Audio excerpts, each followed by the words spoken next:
I would love for you to pull up something in your mind, something that's real for you now. Somewhere where you might be avoiding something. It might be an everyday moment, or maybe you don't want to do something in your work or as part of something you do at home, or maybe it's something bigger.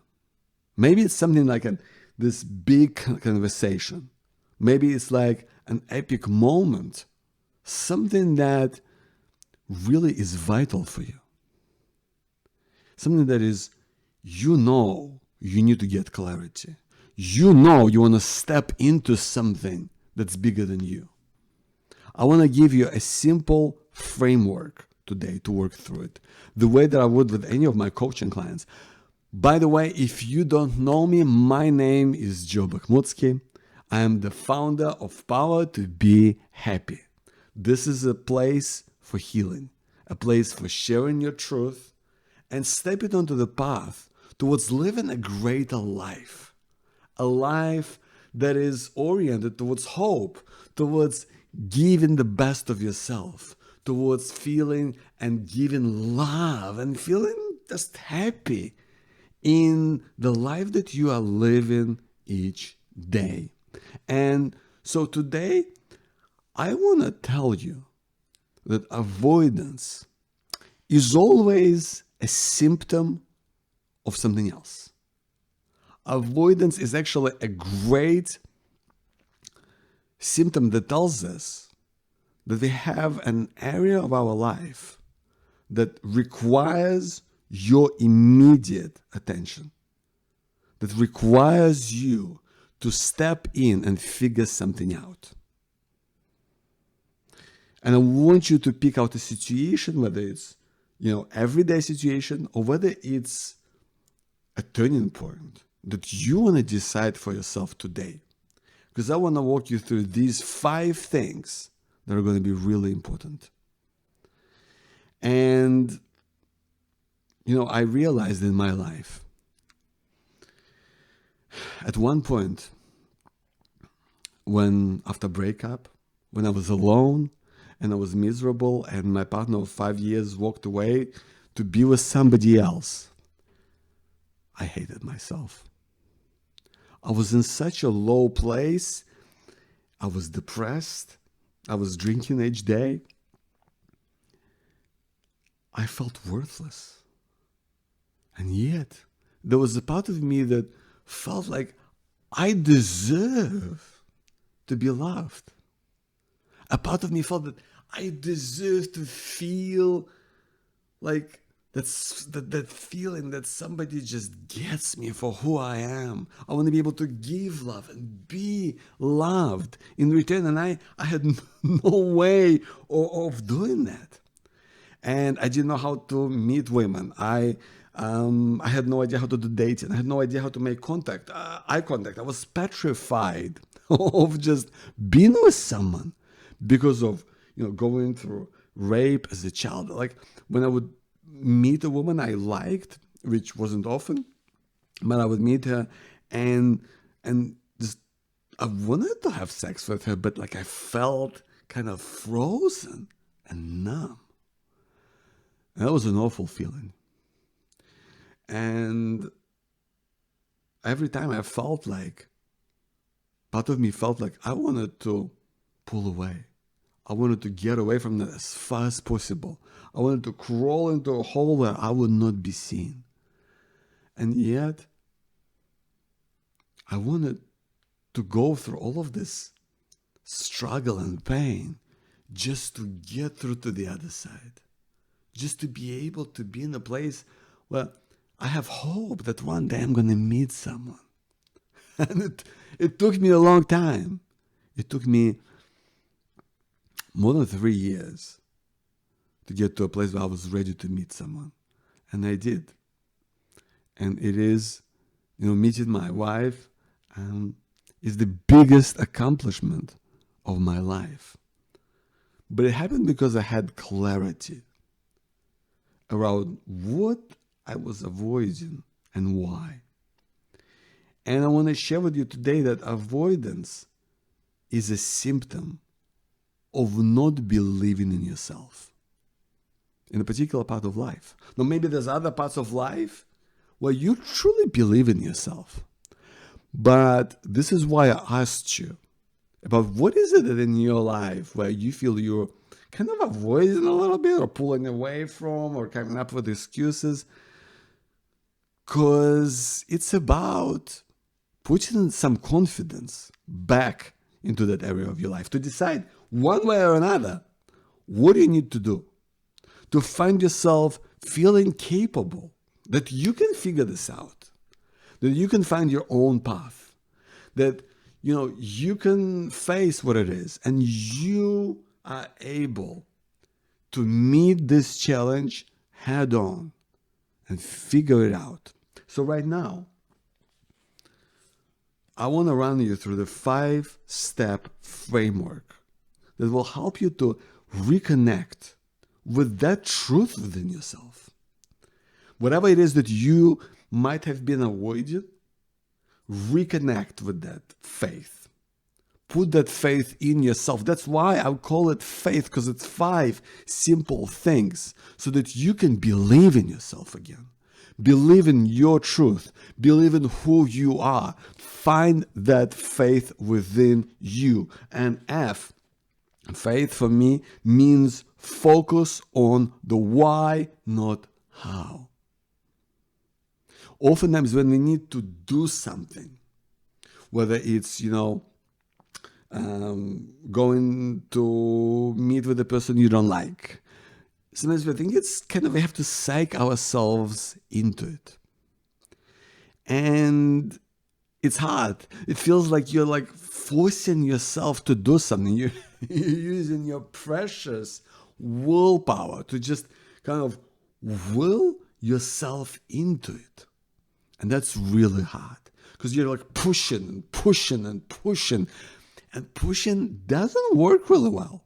It's really hard.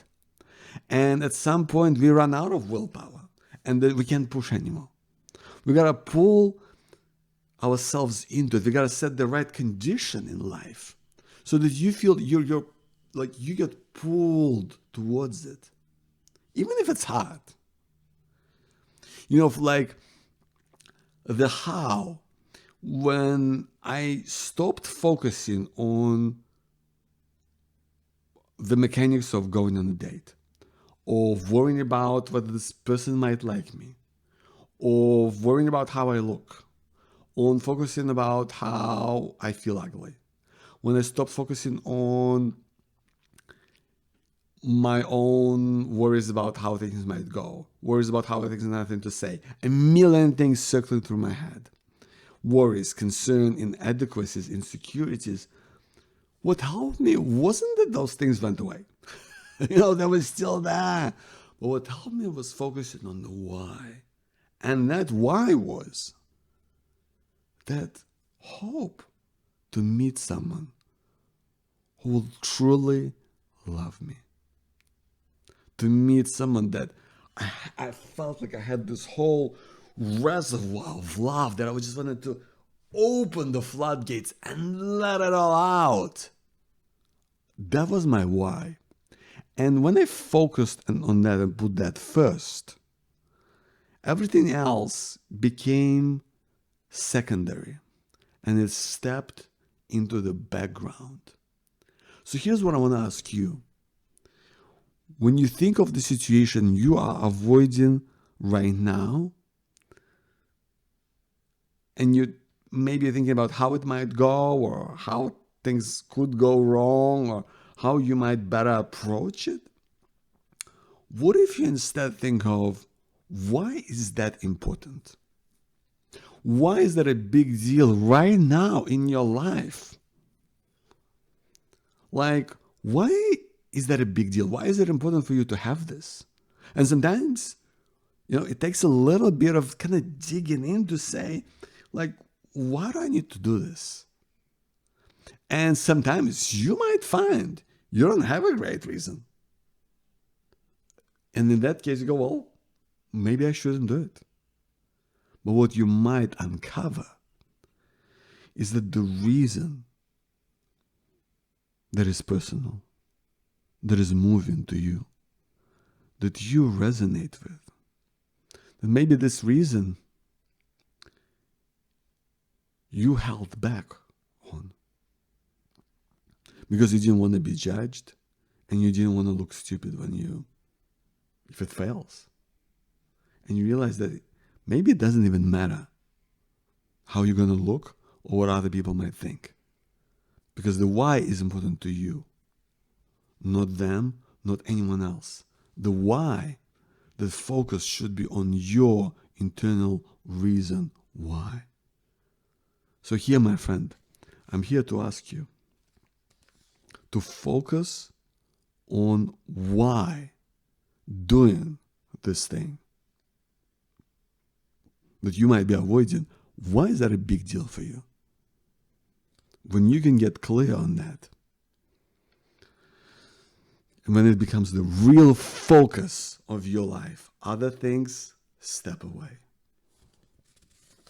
Second big thing I want you to know is how you can adapt it to make it work for you. Oftentimes, what we need to do can seem daunting. It can seem huge. It can seem overpowering. Like for me, this whole idea of meeting someone felt so scary. I mean, here I am. I want to fall in love, but I don't even know how to just look someone in the eye, you know? Like, let alone ask them on a date, go on a date, see what happens next, then see if we are right for each other, have sex, all of this sort of stuff. Like, it was so beyond me that I was like, you know what? I'm gonna focus on just making eye contact. And I would just literally do this. Like so that's the only thing I'm going to focus on. And I'm trying to adapt it to my life. You know, for other people, that's no big deal. That's no big thing at all. Like to them, eye contact, conversation, they're just normal things. But for me, it was a struggle. For me, it was a skill I needed to learn. So I decided to adapt it to myself and I'm just going to focus on this one thing for a couple of weeks. And I would just like go to the supermarket or go to get coffee, and I would just focus on making an eye contact with the person serving me. I would just focus on making eye contact with person at work. I would focus on just making eye contact with someone on the train. And because I was able to break it down into smaller parts, that made it seem more manageable. And it gave me also a sense of accomplishment. So for you, my friend, what you might be needing to do, maybe it seems daunting and you need to break it into manageable parts. You need to adapt it to your life, not to somebody else's, to your life. What would help you feel that you are A, capable and you're moving forward and making progress, and B, really feel like you are stepping into something that is a natural thing for you to do? What will help you adapt it in a more natural way to the way that you live your life? That doesn't matter. Other people might find it weird or silly or boring. I don't know. But how would you adapt it to yourself? Right? Because adaptation is a big part of human nature, of natural world, right? But I think that's also true for the way that we handle challenges and tasks in life. Is you need to adapt it to yourself. So what is it that you can do to adapt it into what would make sense for you? I'd love for you to make that decision right now. Next, I want to talk to you about the I, if in faith, F is focus, A is adapt, then I, the number 3 thing I believe is imagine. You know, oftentimes we don't use our imagination. We think it's only like for these incredibly creative tasks or for for daydreaming or whatever else, but I really believe that imagination is something we can put to use to do things that we need to do. And sometimes it is about imagining if there's a task that you might be avoiding. Let's say it's a difficult conversation or a presentation that feels like there's a lot on the line. Sometimes, like, what scares us is because we haven't done it before. It feels alien. It feels like not a comfortable thing for us to do. And this is why we can put our imagination to work and really spend time to think about, to imagine, like, what would that look like? And really do like a mental walkthrough in your mind, in your head, of what that would be like if you were to step through it. And for me, like, I used to do this before a date. I was just like, I would get there earlier. I know if I guess, like the same for other people, like you might think it's weird. For me, it made me feel more comfortable. Let's say I was meeting this person in a particular coffee shop or a bar, whatever, and I would get there early and I would walk around the place and I would make myself kind of feel like I kind of know where things are. I know where the toilet is. I know where the doors are. I can see all these people over there. I was like, okay, cool. I kind of have a lay around this place. And I would kind of think, well, let's say if this person walks in and, already know this place, like, what might we talk about it? And I would just kind of imagine us sitting at, because I saw what the place was like, I could imagine us sitting at this kind of table and having this kind of a conversation. And it helped me to feel more comfortable in the moment. Also, another way to use it is to imagine a worst case scenario. Right? Like I would imagine, like if I went on going on a date, if I was kind of petrified because I thought, like, what if this person thinks I'm dumb or stupid or useless, right? And I would just go, one thing that helped me was thinking, what's really the worst thing that can happen? And sometimes the people consider like in a really flippant way and say, like, what's the worst thing that can happen? But when you actually take a moment and think about, like, what is the worst thing to happen, and like really use your imagination to think about what that's like. And when I would think about what that would be like, for me, worst kind of a date is that this person would just be offended that they wasted their time, and they would just stand up, say something loud and obnoxious, and walk away. So that's kind of the worst kind of a date that I can imagine. And when I thought about it, I was like, I literally spent, 2 minutes thinking about how it would go. And I thought, okay, well, you know what? I mean, it would be pretty awful, but I guess I'm okay with that. And knowing that this was the worst possible thing I could imagine helped me to be less intimidated by it.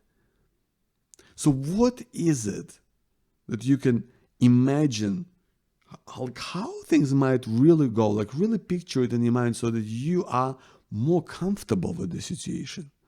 Or maybe even picture like a worst case scenario and decide whether you're okay with it or not. Not that you're happy with it, but at least you know what that might be like. And that might give you more confidence in seeing how things might go.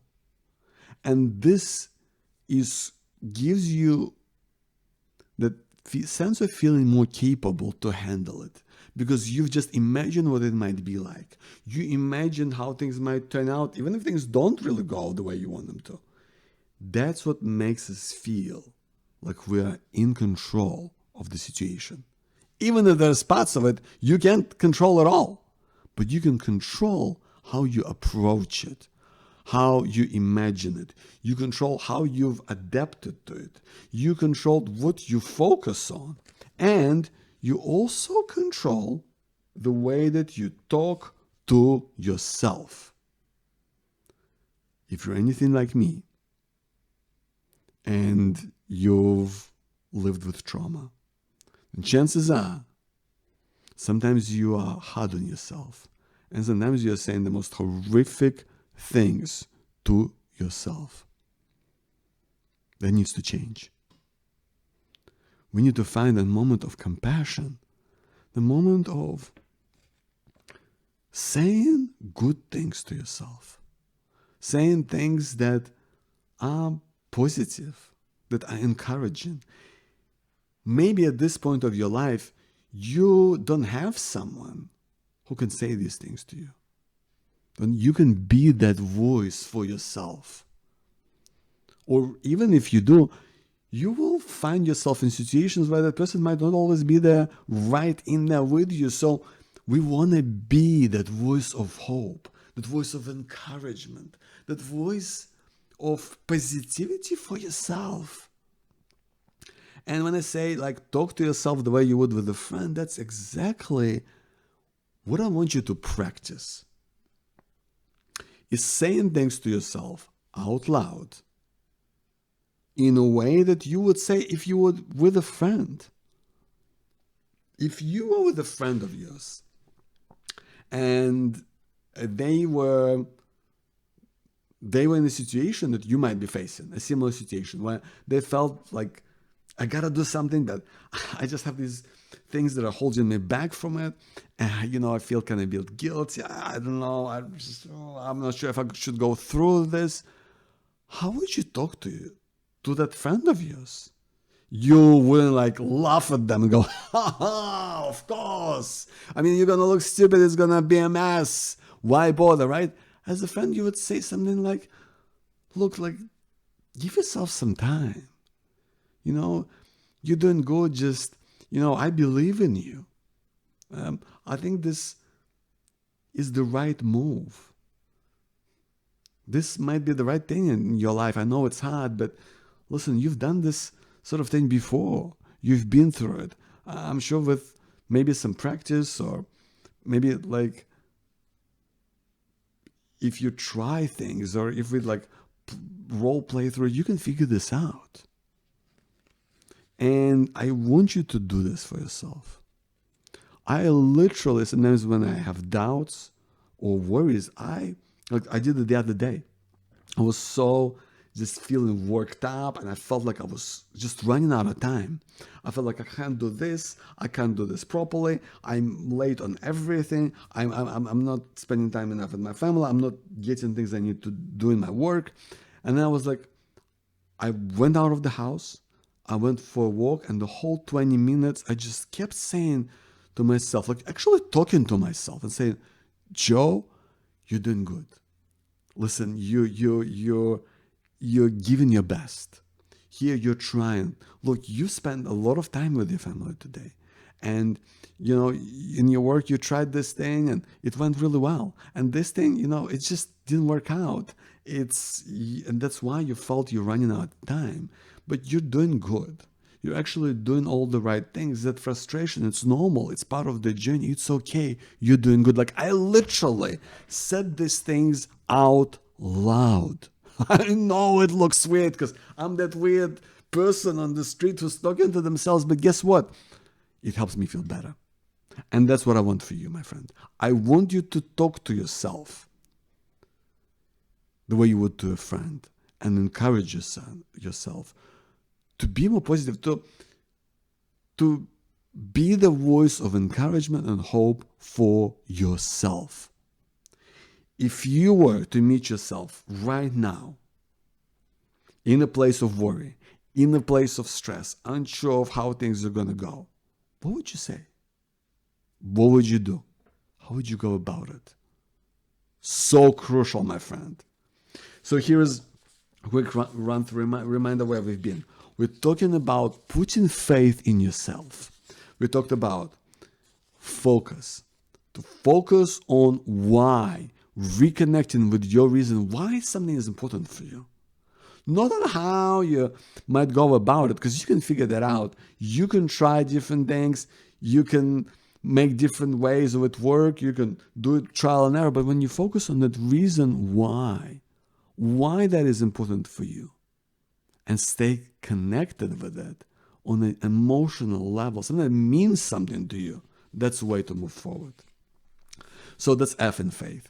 Then adapt. A is for adapt. How can you adapt it to make it work for you? How can you do it in such a way that it feels a more natural flow for you? It doesn't feel like it's like a leap too far, but you can break it into different elements and step into it from that place of where you adapt into it, into your life, as opposed to try and like just force it and just shove it into this little space no matter what happens. Next up is imagine. We talked about imagining how things might go and actually like spending time, like giving yourself a couple of minutes to just imagine what that situation might look like. Imagine yourself like walking through it, like you would in a movie.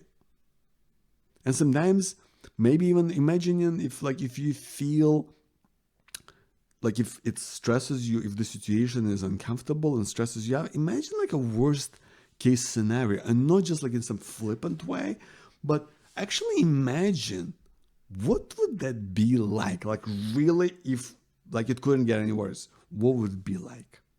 I want you to know what that looks like so that you can go into it knowing that that is the worst possible thing that can happen, and facing it from that place, from a confident, more capable place of knowing what you can expect and what you can work with.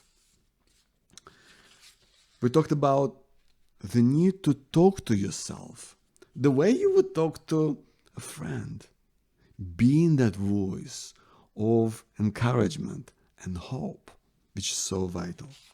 And finally, H in faith is for hope.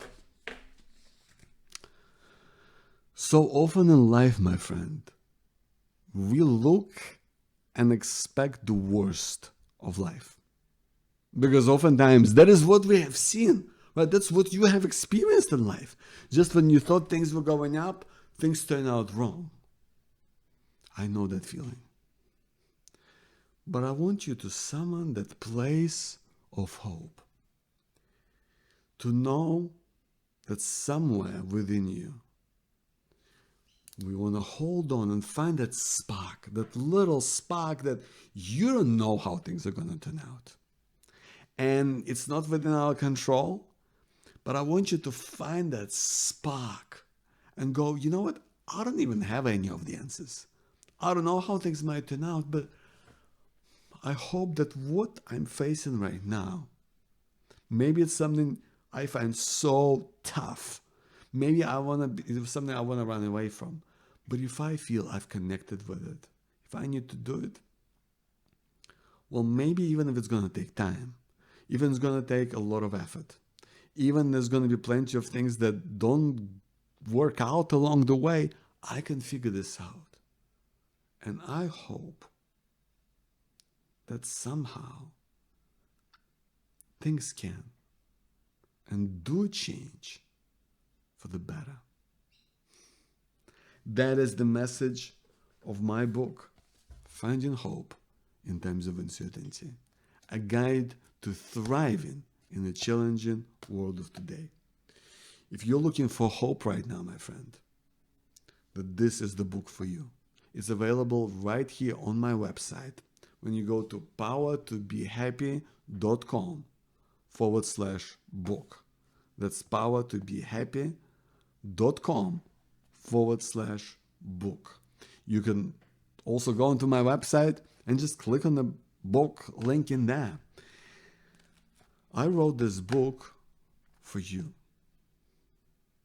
If you're looking for hope in your life, if you're striving to find hope in a dark place, if you want to build hope towards your dreams, towards your ambitions, towards your desires in life, because that journey is always hard, I'm here to hope and sustain you.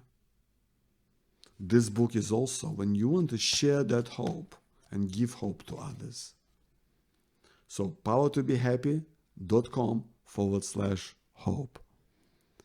Check it out, my friend. This book will serve you and support you in this time. Because I believe that hope is what we all need right now. In this time of division and uncertainty, hope is what brings us together.